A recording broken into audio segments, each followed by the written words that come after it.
56-57 देश है मुसलमानों के, एक भी कोई खड़ा हुआ ईरान के खिलाफ समर्थन में, सबकी फूंक सुलग गई, क्योंकि इजराइल अकेले झेल रहा है। 57 देश के बीच में इजराइल अकेले है, तटस्थ खड़ा हुआ है। जो भी आतंकवाद होगा, आतंक को पनाह देगा, उसे हम कुचल देंगे, और कुचल रहा है। इसलिए आतंकवाद का जो कुचलेगा उसके साथ भारत खड़ा है और खड़ा रहेगा। जी, आतंकवाद को जो कुचलेगा वो खड़ा है भारत, लेकिन सब ये भी कह रहे हैं कि ईरान को भी अपने अस्तित्व की लड़ाई लड़नी है, और इसलिए अगर वो परमाणु बना रहा है तो उसमें दिक्कत क्या है? अमेरिका ने बनाया, भारत ने बनाया, पाकिस्तान ने बनाया, सबने बनाया, तो उसको बनाने की कोई बात नहीं है, लेकिन बनाने के बाद बना तो लिया पाकिस्तान, जो भारत को हमेशा दिन में 13 बार धमकी देता था, परमाणु छोड़ दूंगा, परमाणु छोड़ दूंगा, परमाणु छोड़ दूंगा। वो धमकाते हैं। ये जितने मुल्क हैं, छोटे छोटे मुल्क, परमाणु के बल पर में दूसरे को दबाने की कोशिश करते हैं, धमकाते हैं। लेकिन आपने देखे ना, भारत को धमकाने की कोशिश करता था ना, कैसे घुस करके 11 एयरफोर्स, एयरबेस और जितने उसके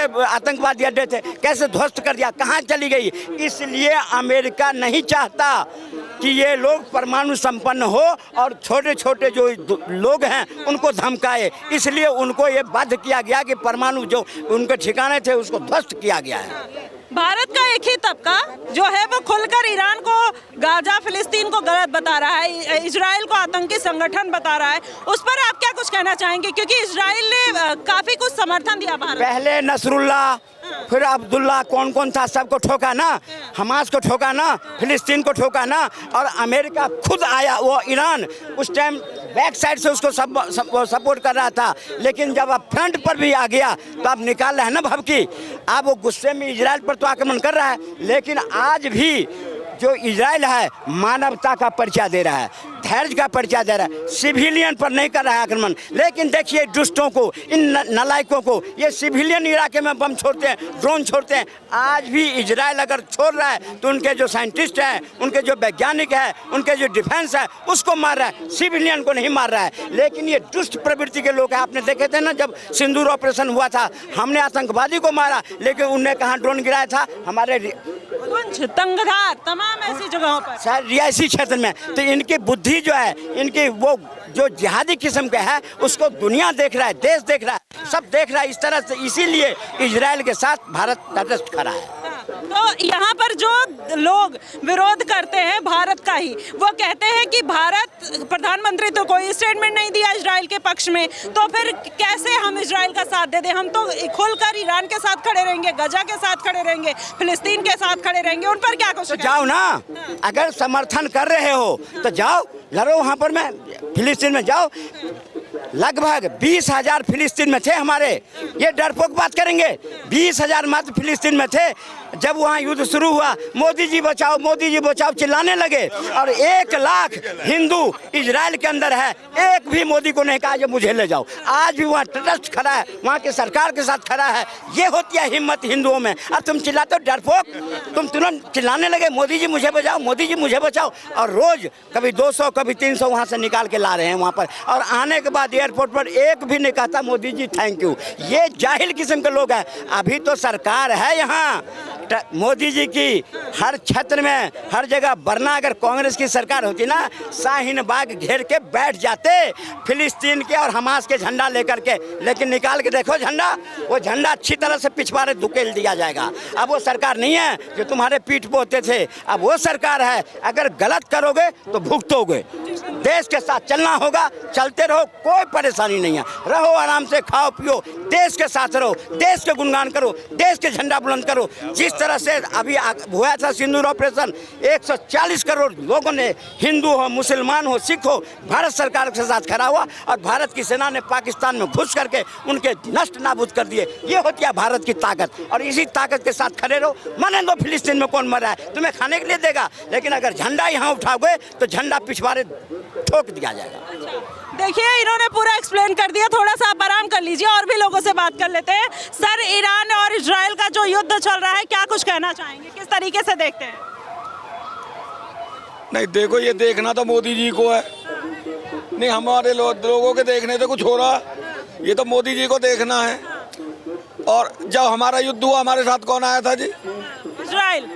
इजराइल आया था ना, तो हमें इजराइल के साथ रहना चाहिए भाई। ये तो सीधा हिसाब है कि जो तुम्हारे साथ मुसीबत में खड़ा तुम उसके साथ खड़े हो, खेल खत्म। भाई इजराइल हमारे साथ था तो हम इजराइल के साथ हैं, हमारी सरकार इजराइल के साथ रहनी चाहिए। कुछ लोग कलमे का रिश्ता निभा रहे हैं, उनके लिए क्या कहना चाहेंगे? वो कह रहे हैं कि ईरान और फिलिस्तीन और गाजा के साथ इजराइल बहुत गलत कर रहा है, आतंकी मुल्क है, आतंकी संगठन। ईरान जब हमारा पाकिस्तान से हो रहा था, ईरान कहाँ था? कहीं खड़ा हुआ था हमारे साथ? हमारे साथ जो खड़ा है हमारी सरकार, हमारे प्रधानमंत्री जी या हम लोग, हम उसके साथ खड़े हुए हैं। खेल अब बताओ क्या, उससे आगे क्या बताना है? बताना कुछ नहीं है। जो लोग ये कह रहे हैं, अपने ही देश में अलग अलग सोच वाले लोग हैं। जब देश को जरूरत थी इजराइल हमारे साथ खड़ा था, लेकिन अब यहीं के देश के लोग हैं वो खुलकर फिलिस्तीन गजा के सपोर्ट में खड़े होकर कह रहे हैं कि हमारा तो कलमे का रिश्ता है, तो हम तो ईरान के साथ रिश्ता निभाएंगे। वो लोग तो ये भी कह रहे थे कि पाकिस्तान के साथ बहुत गलत हो रहा है, भारत को युद्ध ही ना करना चाहिए था। भाई वो कुछ लोग तो ये भी कह रहे हैं इस देश में एक विशेष समुदाय कि भाई युद्ध ही ना होना चाहिए, पाकिस्तान के साथ तो बहुत गलत कर रहा है हिंदुस्तान, बल्कि सारे उन आतंकवादियों को बुला के दावत करनी चाहिए उनकी। तो कहने पर मत जाइए। जो हमारे साथ वो, ये तो आपके साथ हमारे साथ सभी के साथ है कि जो मेरे वक्त हमारे बुरे वक्त में खड़ा हुआ है, ये जो इजराइल है, हम इसके साथ खड़े हुए हैं। अब भाई गिव एंड टेक, भाई जैसे को तैसा आपके कर्म लौट के वापस आते हैं। भाई इजराइल हमारे साथ खड़ो, हम इजराइल के साथ खड़े हुए हैं। और जो लोग कह रहे हैं ऐसे नहीं होना चाहिए, ऐसे नहीं चाहिए, तो भैया फिर यहाँ से चले जाओ, क्या हो सकता है? आज सोनिया गांधी ने भी बड़ा स्टेटमेंट दे दिया। उन्होंने कह दिया कि गजा के साथ बहुत गलत हुआ और फिलिस्तीन के साथ बहुत गलत हुआ, और अब इजराइल जो है ईरान के साथ बहुत गलत कर रहा है स्टेल्थ जो मिसाइल छोड़कर। तो क्या कुछ कहेंगे? यार एक बात तो बताओ, ये भगवान का शुक्र है, इस भारत देश का सौभाग्य है कि इनकी सरकार ना आई। अन्य हो सके हम भी ईरान के साथ खड़े होते, मिले होते उसमें। हम भगवान का शुक्रगुजार हैं, तीसरी बार बीजेपी सरकार आ गई और हम लोग सेफ खड़े हुए हैं अपने देश के लिए। हमारी सरकार लड़ रही है, पाकिस्तान से युद्ध किया, उसको हिला के रख दिया। अब ये बोल रहे हैं कि भाई इनके साथ गलत हो रहा है, इससे क्या हो रहा है? भाई हम तो उसी के साथ खड़े होंगे जो हमारे साथ खड़ा हुआ है। ये लोग ये जब कहाँ थे? जब पाकिस्तान से हमारा युद्ध हो रहा था, कोई खड़ा हुआ था हमारे साथ? नहीं, कौन खड़ा था हमारे साथ? तो विपक्ष कह रहा था कि हम मोदी जी के साथ हैं। नहीं, मोदी जी के कहाँ साथ है? अब तुम दूसरी गली में जाने लग गए, कहते काम चलेगा। भाई ये तो देखो कि जो देश हमारे साथ मुसीबत में खड़ा है, युद्ध में खड़ा है, उसके साथ खड़े हो ना। अब ये उनके साथ जाओ या उनके साथ गलत हो रहा है। भाई हम इसमें मोदी जी क्या कर सकते हैं? हम तो उसी के साथ, हमारा देश तो उसी के साथ खड़ा होगा ना, बीजेपी उसी के साथ या देश उसी के साथ खड़ा है जो हमारे साथ खड़ा हुआ था। भाई निष्पक्ष तो यही निकलता है ना। तो ये जो सोनिया गांधी ये बयान दे रही हैं और कांग्रेस पार्टी इसके पहले भी बालाकोट का एक प्रूफ मांगते हुए नजर आई थी, तमाम ऐसे सवालात खत्म। सोनिया गांधी जी की तो बस ना चल रहा। अन्य सोनिया गांधी जी तो अगर प्रधानमंत्री होती ना तो युद्ध में और चली जाती ईरान के साथ। ये तो बहुत बड़ा शुक्र है कि बीजेपी सरकार है, अन्य कांग्रेस सरकार होती तो ईरान की तरफ से युद्ध और करती।